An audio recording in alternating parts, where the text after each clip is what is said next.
Hello, how are you doing? My name is Eddie Lemaire, the Lemaire behind Lemaire College Consulting. I hope everybody who is watching this is doing great.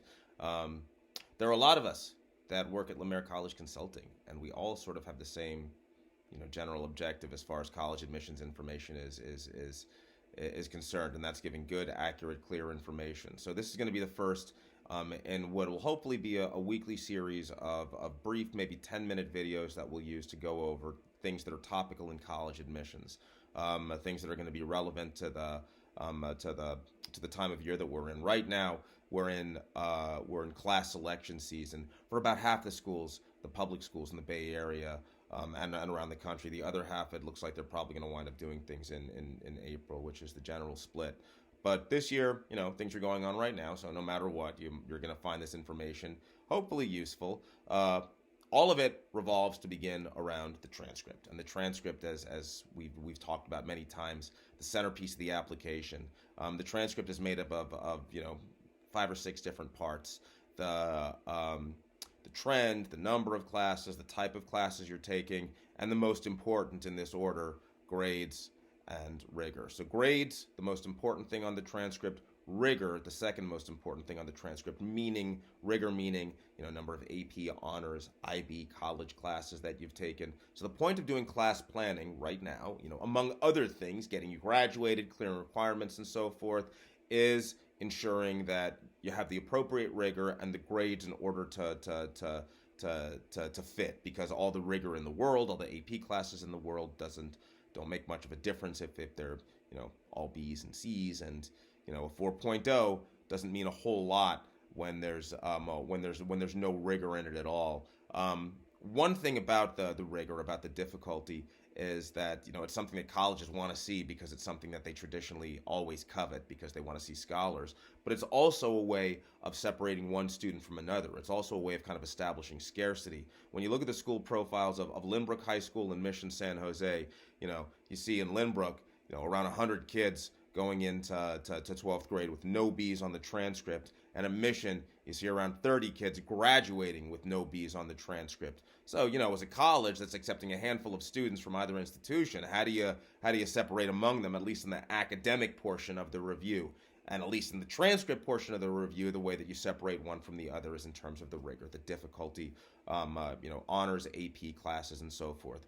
How is that established? Well, it's different at private schools than at public schools. How do you find out what's a rigorous curriculum? Well, for private schools, it's going to be dictated by what your counselor says on the Common Application School Report, where there's a little scale there that'll say, how demanding is the student's curriculum in the context of what's offered at the school? And you'd like the counselor to check off probably the most demanding curriculum. And when you ask your counselor, they might have a kind of a number in mind as far as number of AP courses that students take in order to get to that most difficult sort of that level on the scale.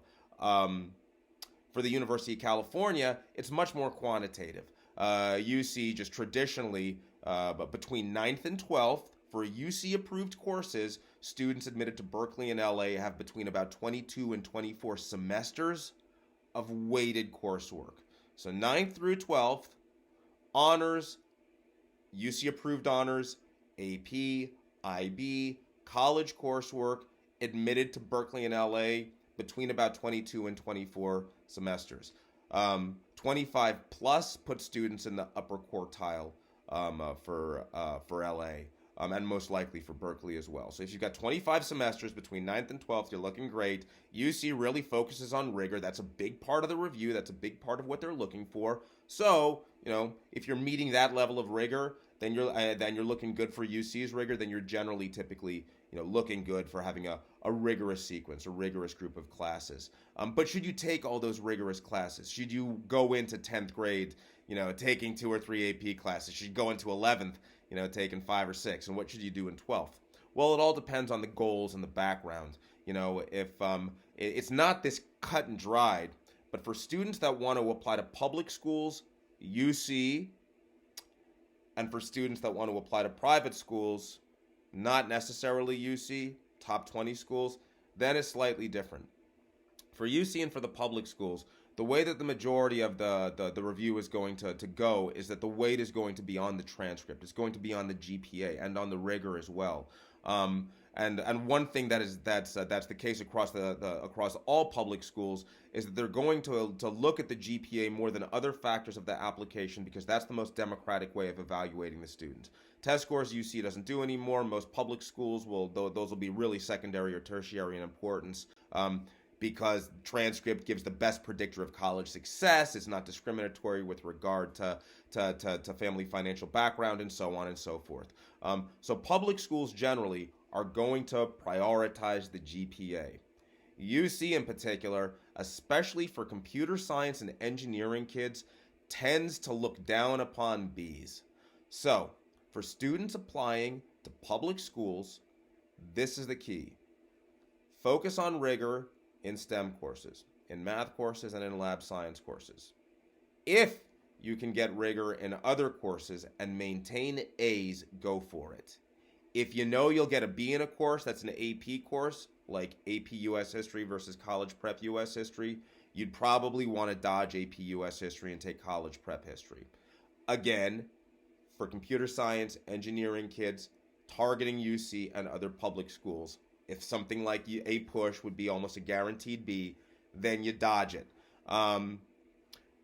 Because you want to maintain those A's for UC. For private schools, it's not quite the same. For private schools, you can get away with a couple of B's, more than you can as an engineering applicant or a CS applicant to UC, to Illinois, to Georgia Tech, to Michigan. For private schools, over the past 5 years, we've had a student every year that's been admitted early decision to Chicago that's had less than perfect grades, but they've taken the most rigorous sequence of classes that's available to them at their school.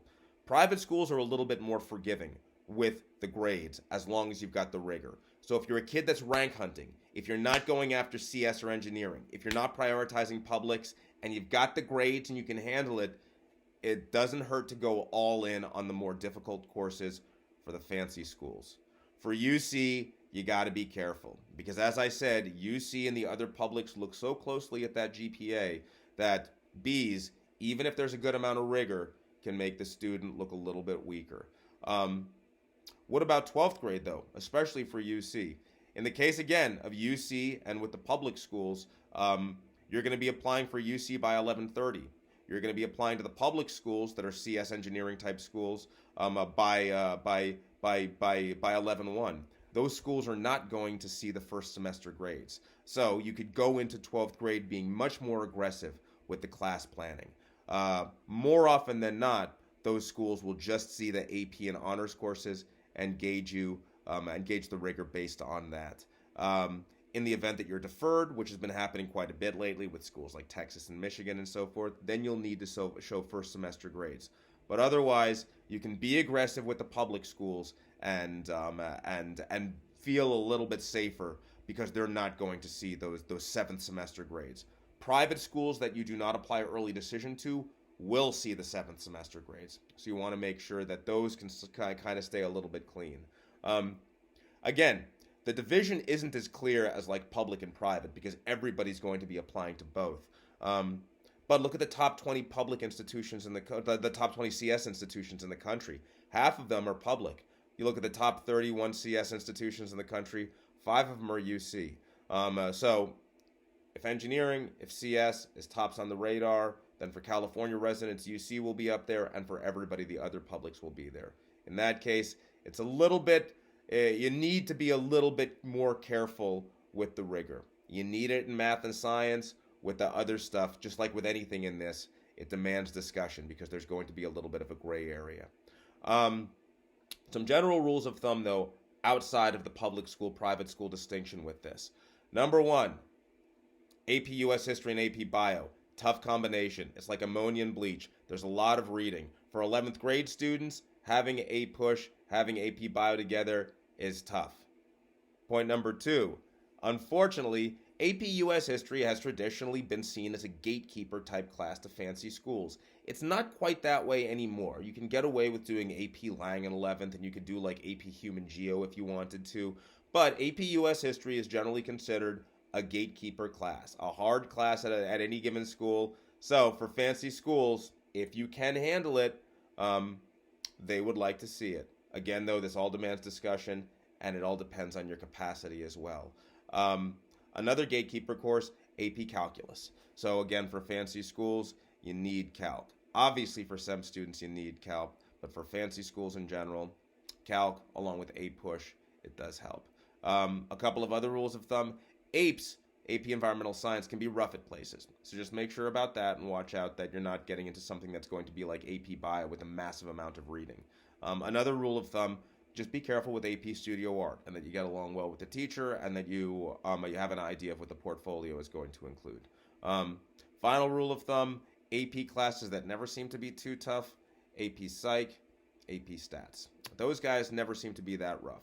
Everything else could kind of go either way. Um, Final little word of wisdom. For college admissions, it's always kind of like bigger, faster, stronger, higher test scores, more classes, better grades, more AP classes. But you have to know your capacity. You have to know what you're capable of. You have to always prioritize your physical and mental health. And you have to know what the goal is. Depending on the goal, you can make life easier or harder on yourself if you don't give the classes a great deal of thought. As always, let me know any questions when we meet, or if we're not meeting, then drop me a line, and I'll be happy to answer anything you've got. Have a great day, and I'll see you soon.